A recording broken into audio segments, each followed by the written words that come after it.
when my 18-year-old student leaned in after class and whispered, "Ma'am, the flowers in your backyard smell just like your perfume." My blood ran cold. I lived 20 miles away from the school in a gated community. I never gave him my address. I never told him where I lived. But when I told my husband, he just laughed it off and called me paranoid. He told me I was overthinking a harmless compliment. He was wrong. And by the time he realized it, the shadow was already inside house. I'm a 30-year-old high school teacher. I've always maintained a professional distance from my students, but there was always something off about Leo. He was brilliant, quiet, and always the last one to leave the room. He didn't just look at the chalkboard, he looked at me. It wasn't a crush. It felt like a study, like he was memorizing my patterns. After the comment about my garden, I couldn't sleep. Every time the wind hit the window, I thought it was him. I checked the locks 3 times a night. My husband, Mark, started getting annoyed. He'd say, "He's just a kid with a weird way of talking, honey. Don't ruin his reputation because you're stressed at work." But the intuition of a woman is a powerful thing, and mine was screaming at me to run.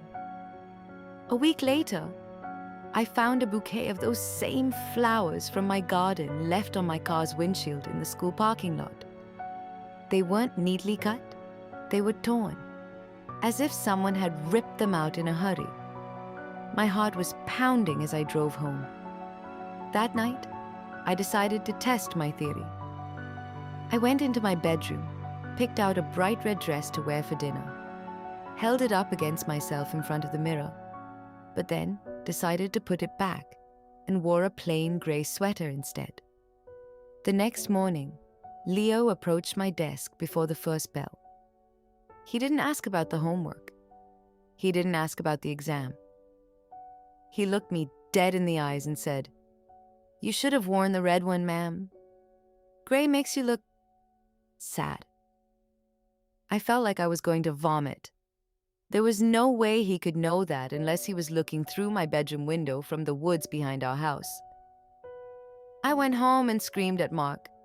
I told him if he didn't install security cameras that second, I was staying at a hotel. Seeing me break down finally shook him.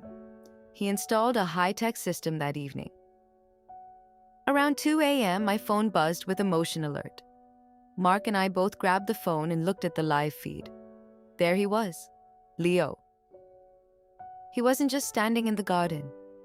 He was sitting in a lawn chair he had brought himself, placed right outside our glass sliding door.